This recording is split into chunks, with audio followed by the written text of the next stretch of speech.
right. There you go. You split that tail like that. Like I said, normally I'm down real low, so it goes a lot quicker. And then what you're seeking to do is, this is the most expensive cut of beef on the animal right here, the tail. Your processing houses make all their profits on the tongues and on the tails. And the Cubans and the Puerto Ricans know what oxtail is. They do. If anybody knows, they do.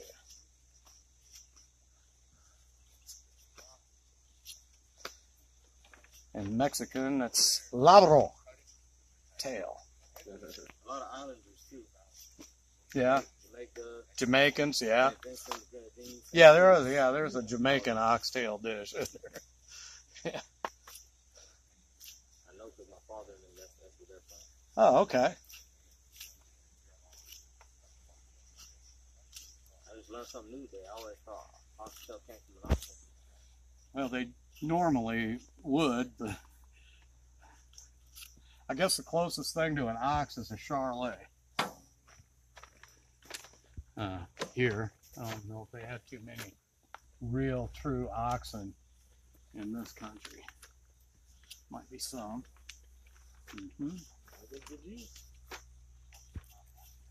Yep, there's always juice flying around. I've been peed on by dead beef. I've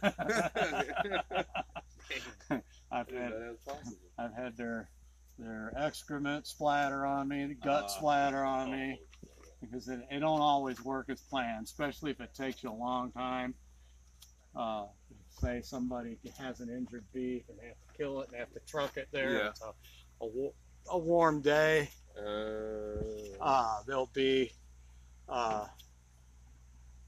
They'll be pretty bloated by the time they get there.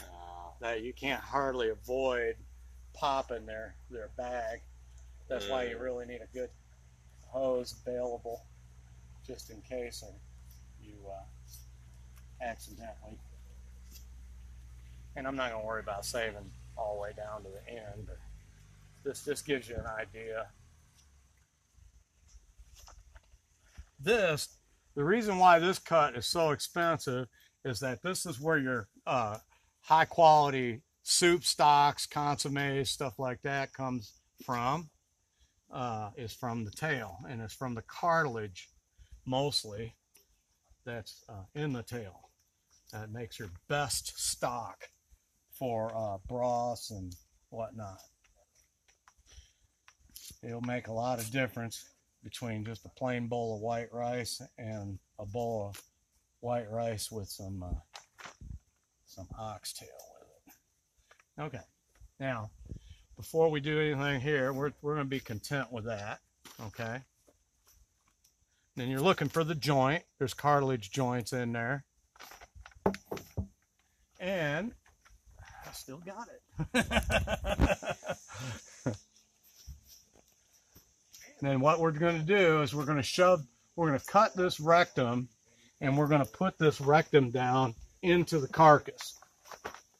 Okay? This is where you got to have your hand in their butt, basically. Is at this stage. Okay? There's a pelvic bone all the way around there, pretty much, like this. There's a pelvic bone. So what you're going to do is you're going to try to seek the top of the pelvic bone, all right? And then you begin to cut around, or what you can approximate around the pelvic bone. And you want to keep your knife up that way, because the only thing you want to cut into is the base of the cow's reproductive organ, or the pelvic bone. And then you cut down to the tail, skin it down to the tail as deep as you can. You get up in there, and if you cut in deep enough, you will eventually, this thing will fall inside the carcass like that. I need to get a little deeper. Looks like he's got some good kidney fat. So it would, if he was a year old, you could offer him under the former regime. Okay. And what we're going to do is go ahead and skin this hide down a little bit more off the base of the tail.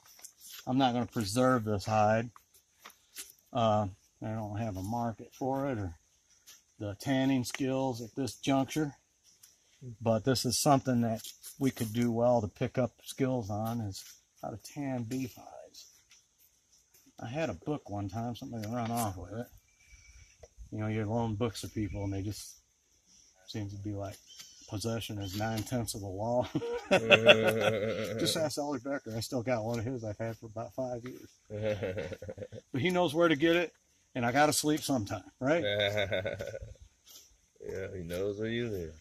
Continue skinning around. Then what you're going to do is you're going to cut that oxtail down as far as you can, because the prime part of the oxtail is this part right here. It's all good. It'll all make good soup base, but if you're going to want to use it for, you know, eating, that, then I'll just have to trim that little piece of hide off. You don't mind throwing that in one of the tubs, it'd be fine. Okay. Beautiful. My family going Okay. out 8 oxtail. Go ahead, you can pause it. There's Taylor.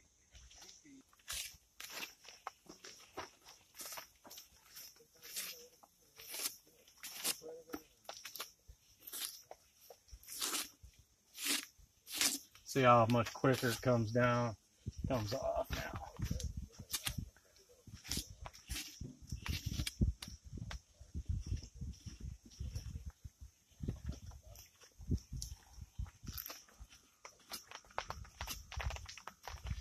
Now, on your bigger beef, once you get here, there's a muscle between this skin and the hide, and that's called the skirt steak.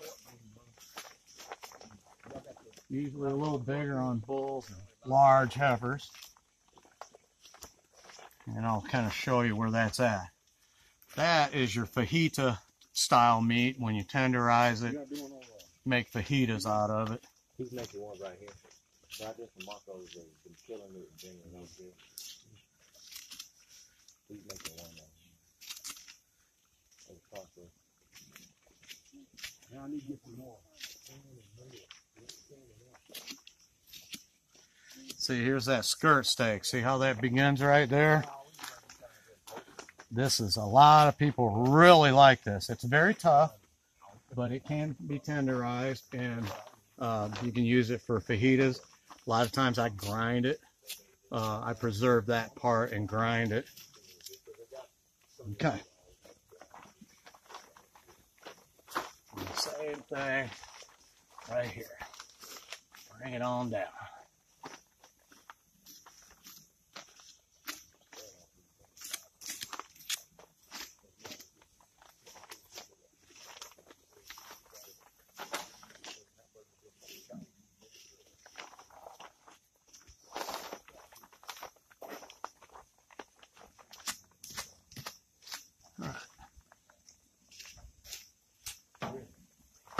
You use the hide, you reach up in under the hide to grip, you know, where you can get good grip on the hide. And that helps you skin it out as well. Again, hangers, or skirt meat there. Now what we're going to do here now is we're going to go ahead right where this thing, testicles were cut off, we're going to go ahead and split that. Then split it up a little more, and what we're going to do is right down the middle, right here is kind of the trace line.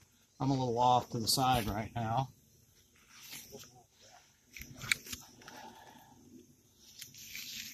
And finish down to that brisket area. Then, Taylor, you too close. Go back some, yeah, son. come on back. Go back some and record. Come back some more. Come back some more. Yes, sir. You can't see nothing but the cow. Go back more. Take a couple more steps. Right there.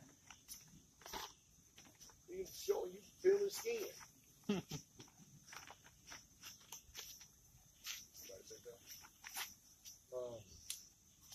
white one. The white one.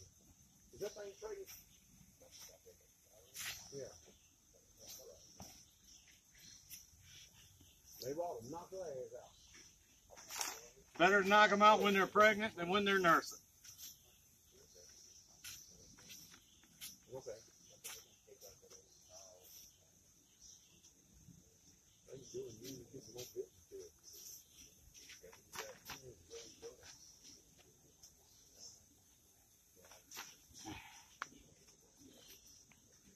Like I said, I hadn't done this in a couple of years, so it's not exactly a new ride, but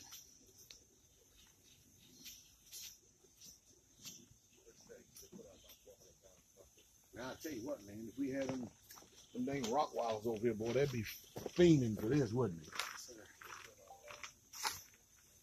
Oh man, you slicing the skin.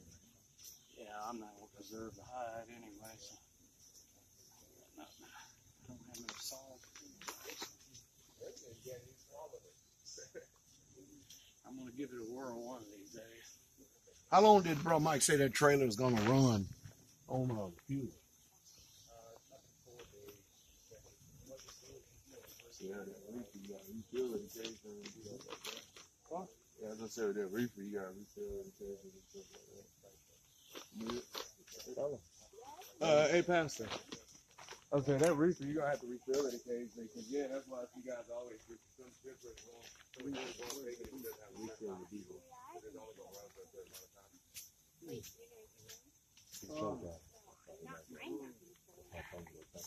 Yes, sir. Yeah, because I usually. All right, Kev, you can shut that off for now.